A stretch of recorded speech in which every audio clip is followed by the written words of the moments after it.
Evolution of network security. Let's talk about the sophistication of tools versus the technical knowledge of the year 1985 and at present.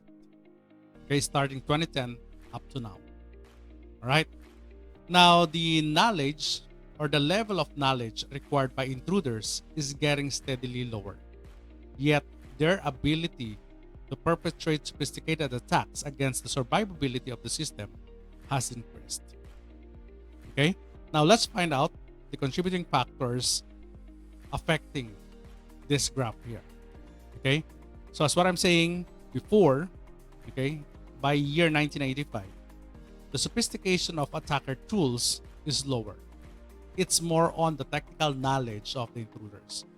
So if you want to get into a system, okay, if you are an intruder, you should have a higher technical knowledge, okay, compared to the tools that you have then. Okay? So right now, it's the opposite. So basically, starting 2010 up to now, 2022, okay, so we have the sophistication of attacker tools much higher, okay, compared to the technical knowledge an intruder must possess. So intruders or hackers nowadays more relies on the sophistication of attacker tools than the technical knowledge. But if you have the technical knowledge to get into the system, then you are a great hacker. Okay? Now, what are the factors or contributing factors that drives this sophistication of attacker tools higher compared to technical knowledge?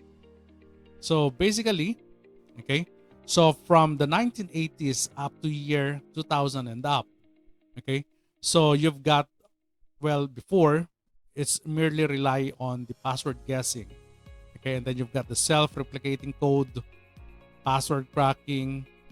Okay, so up to now, we have something like sniffer tools, the denial of service, packet forging, and so on.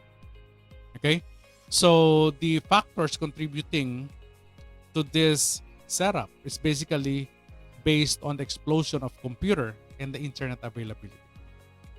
Okay, so increased and broadband availability in residential areas, low priority of security for software developers, difficulty patching vulnerabilities on all systems. Okay, so also the use of the graphical user interface or GUI that exploit known software vulnerabilities, the availability of malware or the malicious software authoring and editing tools, and the introduction of tools that attempt to exploit multiple vulnerabilities. All right. Now, let's talk about some of the personnel, okay, who launched an attack, okay, so in the past. Okay, so let's start with Morris Worm. Okay, so the Morris Worm or the Internet Worm of November 2, 1988 was one of the oldest computer worms distributed via the internet, and the first to gain significant mainstream media attention.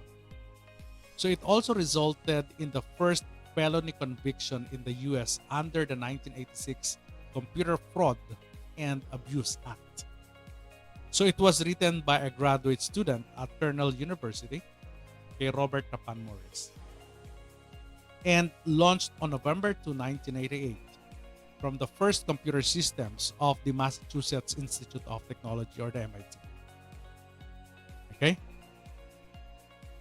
Now, according to Morris, the worm was not written to cause damage, but to gauge the size of the internet. But the worm was released from MIT, not in Cornell, where Morris was a student. So the Morris worm worked by exploiting known vulnerabilities in Unix send mail, finger, RSH or the RExec, and weak password. So it is usually reported that around 6,000 major Unix machines were infected by the Morris worm that time. And the cost of the damage was estimated at $10 million to $100 million. Could you just imagine that? Okay, it was unintentional, but it has caused a damage of this amount here. So how about the good thing? Are there any good thing that happens after the worm or the Morris worm?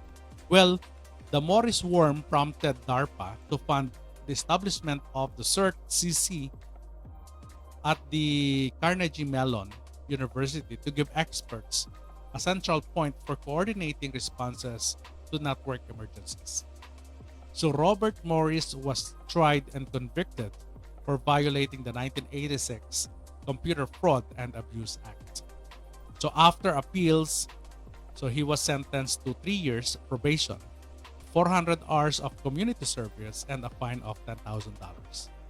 But then take note, the damage was from $10 million to $100 million. Okay? All right, so another thing is the code red. Okay? So the code red is also a worm. Okay? So this is a denial of service attack and was released in July 19, 2001 and attacked web servers globally, infecting over 350,000 hosts and affected millions of users. Okay, so what is this code red? So code red defaced web pages. It disrupted access to the infected servers and local networks hosting the servers, making them very slow and unusable. So network professionals responded slowly to system patches, which only exacerbated the problem. Okay. Now, what did it do? The Code Red worm attempted to connect a TCP port 80 or the HTTP on random chosen host, assuming that a web server will be found. Okay. So upon successful connection to port 80, the attacking host sends a crafted HTTP GET request to the victim, attempting to exploit a buffer overflow in the indexing service. So the same exploit, HTTP GET request, is sent to other randomly chosen hosts due to self-propagating nature of the worm. However, depending on the configuration of the host which receives this request, there are varied consequences. Okay? First, if the exploit was successful, the worm began executing on the victim host. And then, in the earlier variant of the worm, victim host experienced the following defacement on all pages requested from the server. Something like you have this on your screen. Hello, welcome to HTTP, worm.com, blah, blah, blah, and so on, hacked by Chinese. Okay? So actual worm activity on a compromised machine was time sensitive, and different activity occurred based on the date of the system clock. So basically, what it does, from day 1 to day 19, the infected host will attempt to connect to TCP port 80 of randomly chosen IP addresses in order to further the propagation of the worm. Day 20 to 27, a packet flooding denial of service attack will be launched against a particular fixed IP addresses.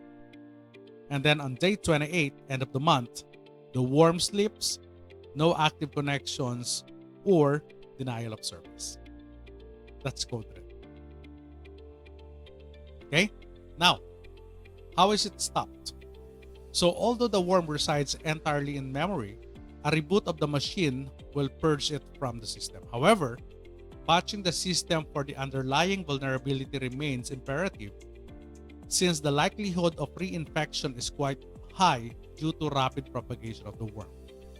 So network security professionals must develop and implement a security policy, which includes a process to continually keep tabs on security advisories and patches.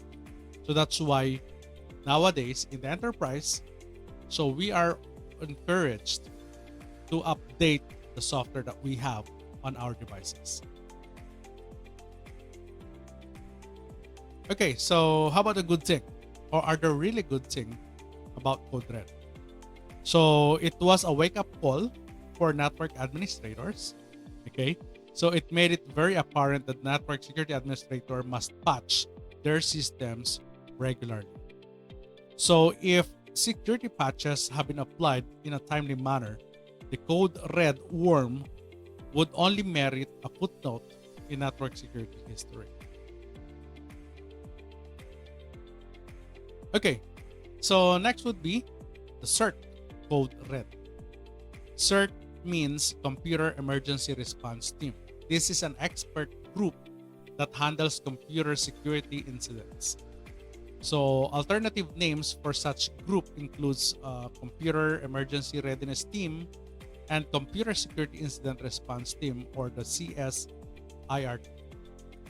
Okay, so CERT, it has been designated to serve as the national agency to perform the following functions in the area of cybersecurity. So collection, analysis, and dissemination of information on cyber incidents. So forecast and alerts of cybersecurity incidents. Okay, so emergency measure for handling cybersecurity incidents. That's CERT. How about new threats? Well, every day we have a lot of threats, okay, in the network. So every day, a lot of intruders develop an application that will hamper the operation of the organization, or they develop something that would totally stop, okay, so the operation of the victim. Okay, so it could either be via email, it could either be via any platform available wherein the new threats can be sent and would cause damage to the organization.